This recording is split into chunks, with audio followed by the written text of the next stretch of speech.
देश में हुए विधानसभा चुनाव के नतीजे आ चुके हैं। 3 राज्य मध्य प्रदेश, छत्तीसगढ़ और राजस्थान में बीजेपी की पूर्ण बहुमत की सरकार बनने जा रही है और यही वो 3 राज्य हैं जो उत्तर प्रदेश के बाद लोकसभा चुनाव के लिहाज से काफी अहम हैं, क्योंकि इन राज्यों में लोकसभा की 65 सीटें हैं और ऐसे में 2024 में भी इस जीत का काफी असर दिखने वाला है। इन तीनों राज्यों में जीत के बाद 17 राज्यों में बीजेपी की सरकार अब बन चुकी है। इनमें कुछ राज्यों में बीजेपी पूर्ण बहुमत तो कुछ में सहयोगी के साथ सत्ता में है। मध्य प्रदेश, छत्तीसगढ़, राजस्थान, हरियाणा, उत्तर प्रदेश, उत्तराखंड, असम और गोवा में बीजेपी की पूर्ण बहुमत की सरकार है। तो वहीं महाराष्ट्र, सिक्किम, अरुणाचल प्रदेश, नागालैंड, मणिपुर, मिजोरम, त्रिपुरा, मेघालय और पुडुचेरी में सहयोगी पार्टी के साथ बीजेपी सत्ता में काबिज है। यानी भारत का जो नक्शा आप देख पा रहे हैं अब वो धीरे धीरे भगवामय होने लगा है। आपको इसी पर एक रिपोर्ट दिखा रहे हैं।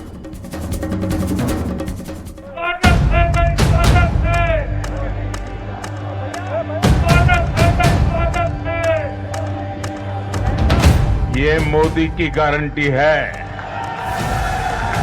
और मोदी की गारंटी यानी गारंटी पूरा होने की गारंटी। 2023 में मोदी ने 2024 का नैरेटिव सेट कर दिया है। गारंटी है भाई, गारंटी है। 2024 की पिक्चर 2023 में क्लियर हो चुकी है। मध्य प्रदेश, राजस्थान और छत्तीसगढ़ के जनादेश ने विपक्ष और विपक्ष के गठबंधन दोनों को खारिज कर दिया है। देश में इस वक्त सिर्फ एक ही गारंटी चल रही है, वो गारंटी है मोदी की गारंटी। मोदी की गारंटी यानी गारंटी पूरा होने की गारंटी। सारे कयासों को खत्म कर बाजी पलट देने की गारंटी मोदी है। कितनी ही बड़ी चुनौती खड़ी हो, बड़ी से बड़ी चुनौती पर भारी पड़ने की गारंटी मोदी है। विपक्ष के हर वार पर अचूक प्रहार करने की गारंटी मोदी है। कुछ लोग तो कह रहे हैं कि आज की इस हैट्रिक ने 24 की हैट्रिक की गारंटी दे दी है। 2024 के लोकसभा चुनाव के ठीक पहले 2023 के सबसे बड़े सेमीफाइनल में बीजेपी ने जीत की हैट्रिक लगा दी है। एक साथ 3 राज्यों में कमल खिला है और इसके साथ ही देश में बीजेपी और एनडीए शासित राज्यों की संख्या 15 से बढ़कर 17 हो गई है। अब मध्य प्रदेश, छत्तीसगढ़, राजस्थान, हरियाणा, उत्तर प्रदेश, उत्तराखंड, असम और गोवा में बीजेपी की सरकार है और महाराष्ट्र, सिक्किम, अरुणाचल प्रदेश, नागालैंड, मणिपुर, मिजोरम, त्रिपुरा, मेघालय और पुडुचेरी में बीजेपी गठबंधन की सरकार है। मतलब अब देश के सियासी नक्शे में देखा जाए तो करीब 58% आबादी पर बीजेपी का शासन है।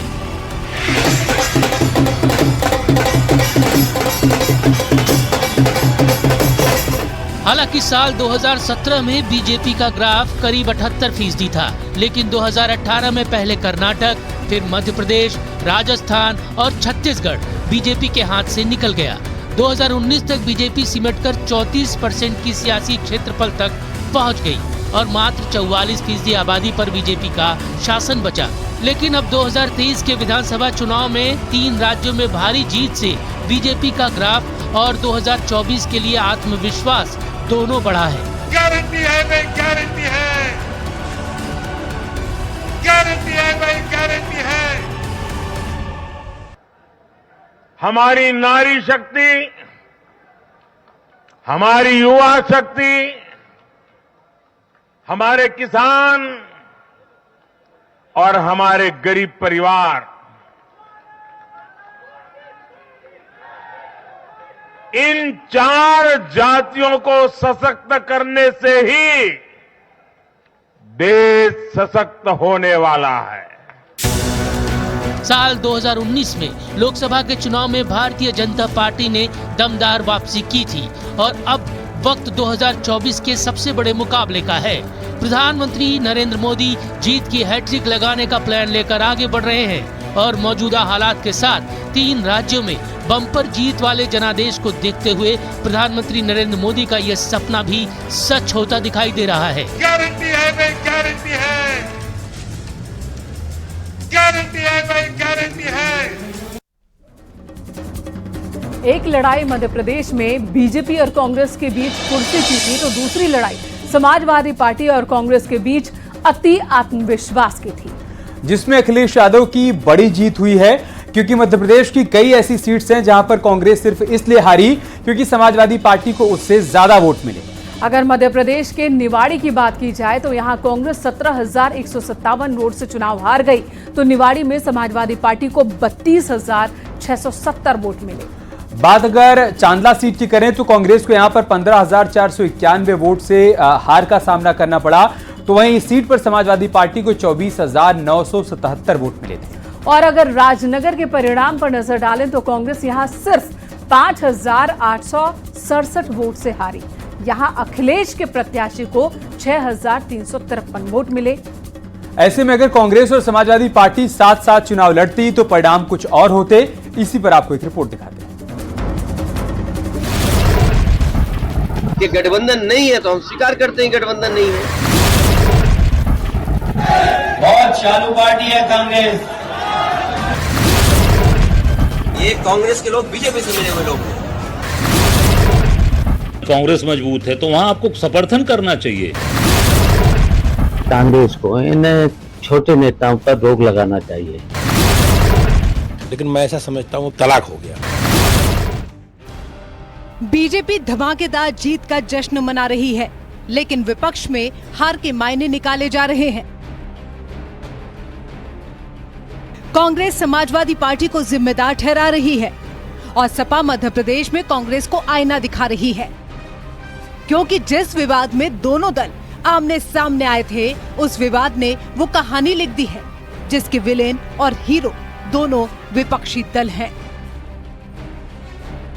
क्योंकि विपक्ष की आपसी लड़ाई में मध्य प्रदेश इंडी गठबंधन के हाथ से छिन गया, जिस पर समाजवादी पार्टी ने कांग्रेस को जिम्मेदार ठहराया है। परिणाम ने ही अहंकार खत्म किया है। मुझे उम्मीद है कि आने वाले समय में फिर रास्ता निकलेगा, क्योंकि देश के लिए लोकतंत्र बचाना, संविधान बचाना ये महत्वपूर्ण है। और उससे भी महत्वपूर्ण ये है कि समाजवादियों का उत्तर प्रदेश में संघर्ष बड़ा है। समाजवादियों को फैसले बड़े लेने हैं, इसलिए जहाँ से बात शुरू हुई थी कि जो जहाँ दल मजबूत है उसको सहयोग दूसरे दल करें। दावा है कि मध्य प्रदेश में कांग्रेस अपने सहयोगी क्षेत्रीय दलों को पास तक नहीं आने देना चाहती थी। कोशिश थी कि 23 के रास्ते 2024 में कांग्रेस बॉस की भूमिका में रहे, लेकिन जब अखिलेश, नीतीश और केजरीवाल को इसकी भनक लगी तो सबने अपने अपने प्रत्याशी कांग्रेस के खिलाफ मैदान में उतार दिए, जिसका परिणाम कांग्रेस के साथ ही अब देश के सामने है। लेकिन हर हार में किसी की जीत हुई तो वो समाजवादी पार्टी की जीत है, क्योंकि अगर इन आंकड़ों पर नजर डालें तो मध्य प्रदेश के निवाड़ी में कांग्रेस की 17,157 वोट से हार हुई, तो यहाँ सपा को 32,670 वोट मिले। चांदला में कांग्रेस की 15,491 मतों से हार हुई, यहाँ भी सपा को 24,977 वोट मिले। और राजनगर में कांग्रेस की 5,867 वोटों से हार हुई, तो यहाँ भी साइकिल को 6,353 वोट मिले। यानी कि मध्य प्रदेश की कई ऐसी सीटें हैं जहां कांग्रेस अगर समाजवादी पार्टी के साथ चुनाव लड़ती तो परिणाम कुछ और ही होते। लेकिन कांग्रेस के ओवर कॉन्फिडेंट नेता अखिलेश वखिलेश करने में लगे थे, जिसे अब समाजवादी पार्टी नतीजों से जवाब दे रही है। मध्य प्रदेश में समाजवादी पार्टी चुनाव लड़ने में लेट हो गई थी, क्योंकि हमने पूरा समर्थन सहयोग कांग्रेस को दे दिया था। उन्हें समर्थन सहयोग चाहिए नहीं था, इसलिए उन्होंने हमारा तिरस्कार किया। तो अपनी पार्टी को स्थापित बनाए रखने के लिए और अपनी पार्टी की जड़ों को मजबूत करने के लिए अखिलेश जी ने प्रयास किया। ये तो कांग्रेस के ऊपर था। अगर उनको हमारी उपयोगिता नहीं महसूस होती तो समाजवादी पार्टी अपने विस्तार के लिए प्रयास करेगी, और हमने किया। राजनीति के जानकारों का भी मानना है कि कांग्रेस के नेताओं को गठबंधन के अहम पहलू अखिलेश यादव के खिलाफ लगातार बयानबाजी नहीं करनी चाहिए थी, क्योंकि जिस तरह से अजय राय और कमलनाथ ने अखिलेश यादव पर ओछी टिप्पणी की थी वो गठबंधन में दरार की अहम वजह है।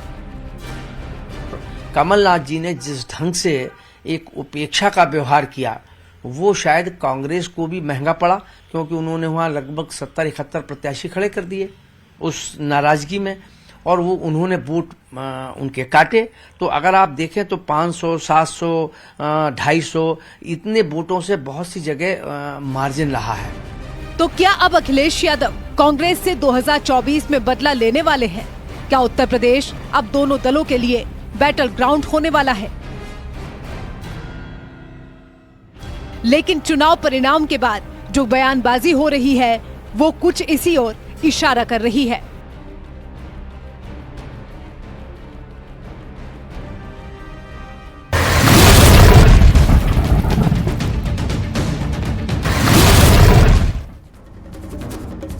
ऐसे में अब ये भी समझना जरूरी है कि इस हार का असर इंडी गठबंधन पर क्या पड़ेगा। तो आपको बता दें कि सीट्स पर तकरार बढ़ने के आसार हैं। कई सीट्स पर यूपी में अखिलेश यादव कांग्रेस पर हावी हो सकते हैं। क्षेत्रीय पार्टी अब कांग्रेस पर चढ़ाई कर सकती है। हिंदी पट्टी से कांग्रेस को दूर रखने की कोशिश होगी, तो वहीं ममता बनर्जी और नीतीश कुमार अब पावर में आ जाएंगे। तो दूसरी तरफ अब अखिलेश यादव के बयान पर कांग्रेस ने पलटवार कर दिया है। कांग्रेस के प्रदेश अध्यक्ष अजय राय ने कहा है कि समाजवादी पार्टी जो भी बोल रही है अपने तरीके से बोल रही है। कि जो लोग घमंड करते होंगे, जो घमंड रखते होंगे, उनको इसका एहसास होगा। हम लोग तो ज़मीन के काम करने वाले लोग हैं, जनता के साथ खड़े रहने वाले लोग हैं, जनता के सुख दुख में खड़े रहते हैं निश्चित तौर से, और हम जनता के लिए काम करते हैं। मैं समझता हूँ कि और समाजवादी पार्टी की जो भी सोच हो, जिस तरीके से ये बात बोल रहे हैं, मैं समझता हूँ कि उनको जो भी चीज़ें सामने आ रही हैं वो अपनी तरीके से बात बोल रहे हैं। हम लोग जो अपनी तरीके से हमने काम किया, जिस तरीके से हमें हमारे साथ जनता रही है, और विधानसभा के चुनाव में जरूर आपसी जो सामंजस्य इन लोगों को सारी चीज़ें थी उसको बैठकर डिस्कस करके काम करना चाहिए था। पर यह गठबंधन जो बना है 24, ये इंडिया गठबंधन 24 के लिए बना है। तो क्या लगता एक तरफ चुनाव में मिली करारी हार के बाद विपक्षी गठबंधन में अब टूट की स्थिति है, तो दूसरी तरफ मायावती ने मध्य प्रदेश, राजस्थान, छत्तीसगढ़ और तेलंगाना के चुनाव परिणामों पर सवाल खड़े कर दिए, जिस पर बीजेपी हमलावर हो गई है। लेकिन जिस तरह से मायावती ने चुनावी नतीजों को विचित्र, रहस्यात्मक और अचंभित बताया है, ऐसे में अगर बीएसपी के वोट प्रतिशत पर नजर डालें तो सवाल उठाने वाली तस्वीर पूरी तरीके से साफ हो जाएगी। दरअसल राजस्थान में बीएसपी को 1.8% वोट मिले, तो वहीं मध्य प्रदेश में बीएसपी को 3.3% वोट मिले। छत्तीसगढ़ की बात करें तो यहां पर बीएसपी को 2.2% वोट मिले और तेलंगाना में बीएसपी को सिर्फ और सिर्फ 1.39% वोट मिले। यानी मायावती का वोट प्रतिशत कम रहा, लेकिन इस पर काम करने की जगह सवाल परिणाम पर वो उठा रही हैं। इसी पर आपको एक रिपोर्ट दिखाएं।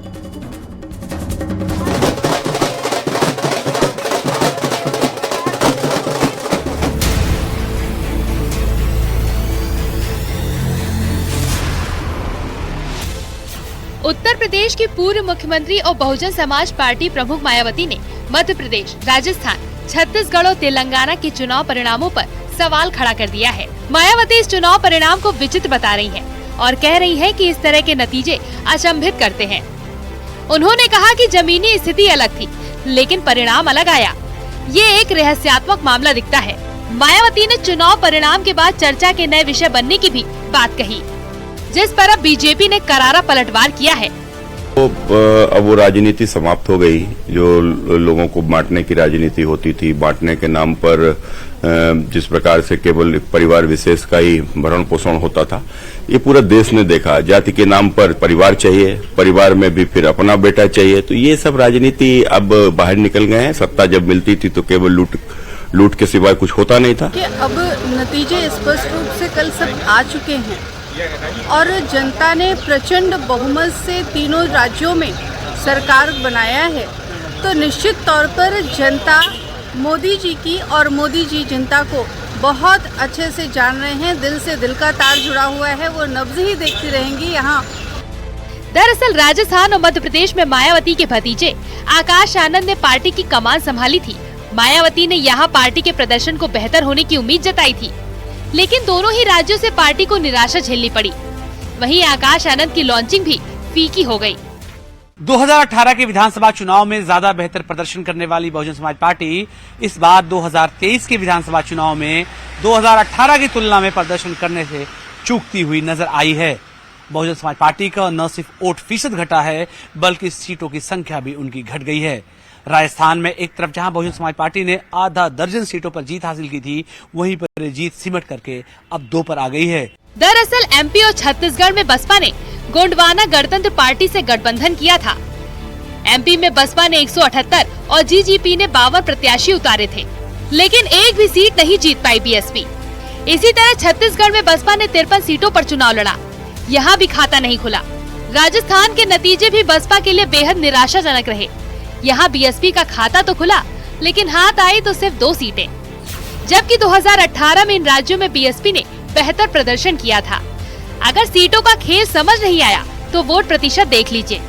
बीएसपी को राजस्थान में सिर्फ 1.8% लोगों ने वोट किया, मध्य प्रदेश में 3.3%, छत्तीसगढ़ में 2.2%, तेलंगाना में 1.39% वोट ही बीएसपी को मिले, जबकि यही बीएसपी कभी राष्ट्रीय पार्टी हुआ करती थी। ऐसे में मायावती की तरफ से जो सवाल खड़े हो रहे हैं वो 2024 के लिहाज से बेहद अहम है। साथ ही सवाल ये भी है कि पड़ोसी राज्यों में बहुजन समाज पार्टी ने जिस तरह का प्रदर्शन किया, ऐसे में अकेले लड़ने का फैसला कितना सही है, या फिर मायावती अब इंडी गठबंधन का हिस्सा होने के बारे में सोचेंगी। Bureau report, news 18।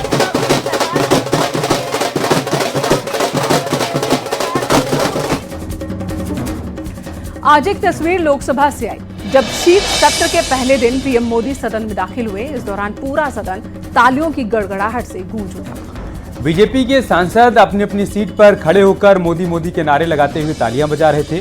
करीब 5 मिनट तक सदन में यही नजारा चलता रहा और उस वक्त पीएम मोदी के चेहरे पर जीत का सुकून साफ दिख रहा था, तो वहीं बीजेपी सांसद तीसरी बार मोदी सरकार के नारे लगा रहे थे।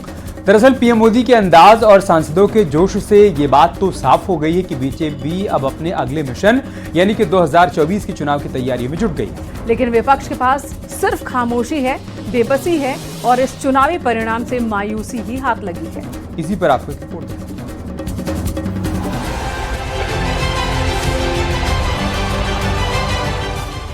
4 राज्यों के विधानसभा चुनाव में शानदार प्रदर्शन, 3 राज्यों में बहुमत हासिल करने में कामयाबी और 2 राज्यों से कांग्रेस के सफाई का बीजेपी जश्न मना रही है। और ये तस्वीर उस जश्न की गवाही दे रही है।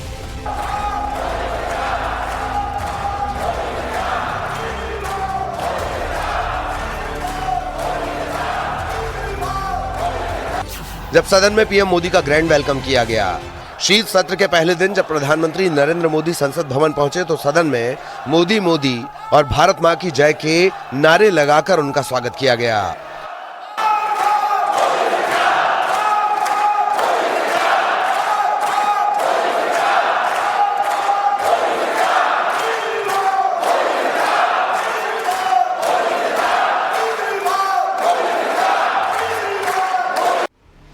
तीन राज्यों में जीत के बाद पीएम मोदी का कैप्टन कूल वाला अंदाज काफी अलग है, क्योंकि इस बार पीएम मोदी ने शीत सत्र के लिए विपक्ष को नसीहत तो दी है, बल्कि नकारात्मक राजनीति को लेकर भी विपक्ष पर तंज कसा। देश ने नकारात्मकता को नकारा है। अगर मैं वर्तमान चुनाव नतीजों के आधार पर कहूं तो जो विपक्ष में बैठे हुए साथी हैं, ये उनके लिए गोल्डन अपॉर्चुनिटी है। इस सत्र में पराजय का गुस्सा निकालने की योजना बनाने के बजाय इस पराजय में से सीख करके पिछले 9 साल से चलाई गई नकारात्मकता की प्रवृत्ति को छोड़ करके इस सत्र में अगर सकारात्मकता के साथ आगे बढ़ेंगे तो देश उनके तरफ देखने का दृष्टिकोण बदलेगा, उनके लिए एक नया द्वार खुल सकता है। पीएम मोदी का अंदाज और सांसदों के जोश से ये बात तो साफ है कि बीजेपी अब अगले मिशन यानी 2024 के लोकसभा की तैयारी में जुट गई है, क्योंकि शीत सत्र के पहले दिन जो सदन के बाहर से बयान सामने आए हैं वो विपक्ष के लिए चुनौती से कम नहीं। बहुत ही शानदार विजय हुई है। मोदी जी का मैसेज बरकरार है जिस तरह से अब लगता है सारे देश ने यह माइंड मेकअप कर लिया है कि 2024 के लोकसभा इलेक्शन में भारतीय जनता पार्टी गाड़ी देख के आराम से क्लियर हो जाओ पीछे को। प्रधानमंत्री जी और मान लीजिए छत्तीसगढ़ में प्रधानमंत्री वर्सेस बाघेल और राजस्थान में प्रधानमंत्री वर्सेस गहलोत वोट इस तरीके की हुई। हमें पहली बार देखा कि दिल्ली छोड़ के देश के प्रधानमंत्री गांव-गांव भटक रहे हैं चुनाव जीतने के लिए, ये भी देखा है। चुनावी राज्यों में जीत से गदगद बीजेपी की कोशिश अब लोकसभा चुनाव में विपक्ष के सफाई की है। बीजेपी का दावा है कि नरेंद्र मोदी तीसरी बार प्रधानमंत्री बनेंगे। 2024 में 400 से ज्यादा सीट मिलेगी। इंडी गठबंधन सफल नहीं होने वाला। जनता को सिर्फ नरेंद्र मोदी पर भरोसा है। महिला, नौजवान, किसान बीजेपी के साथ हैं। दावा तो ये भी किया जा रहा है कि 3 राज्यों के परिणाम से विपक्ष कंफ्यूजन में है और जिस तरह अब 400 पार के नारे लग रहे हैं उससे इंडी गठबंधन पर पॉलिटिकल प्रेशर काफी है। अब देश का मूड बहुत क्लियर हो गया है और मोदी जी का नेतृत्व में सबको ये मालूम हो चुका है कि 2024 का चुनाव मोदी जी के नेतृत्व को ही पूरा लोग सपोर्ट करेंगे और फिर से वो तीसरी बार देश का प्रधानमंत्री बनेंगे। इनकी पॉलिसी है, ये तो हर मामले में रिकॉर्ड बनाना चाहते हैं। रिकॉर्ड का राजीव गांधी के जमाने में 400 बार हम जीते थे। सीएम योगी आदित्यनाथ की खेल क्रांति जारी है। आज गोरखपुर में सीएम योगी ने ग्रामीण खेल लीग का शुभारंभ किया। इस दौरान सीएम ने खिलाड़ियों को सम्मानित भी किया। साथ ही उन्होंने कहा कि इस बार देश में 100 से ज्यादा मेडल आए। यूपी में खिलाड़ियों का सम्मान भी हो रहा है। सीएम योगी ने कहा कि पीएम मोदी के नेतृत्व में देश का विकास हो रहा है और खेल के प्रति लोगों की भावना बदली है। गोरखपुर में सीएम योगी आदित्यनाथ यूपी ग्रामीण खेल लीग का शुभारंभ करते हुए नजर आए और इसी दौरान उनकी तरफ से तमाम बातें कही। देश के अंदर खेल के अनेक विभूतियों ने जन्म लिया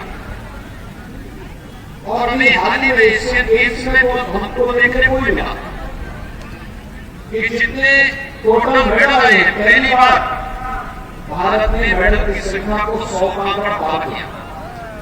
105 मेडल भारत के खिलाड़ियों ने अपने देश में जीते, जबकि पिछले एशियन गेम्स में संख्या 70। चलिए आ रुकेंगे एक छोटे से ब्रेक के लिए, जल्द लौटेंगे कुछ और खबरों के साथ।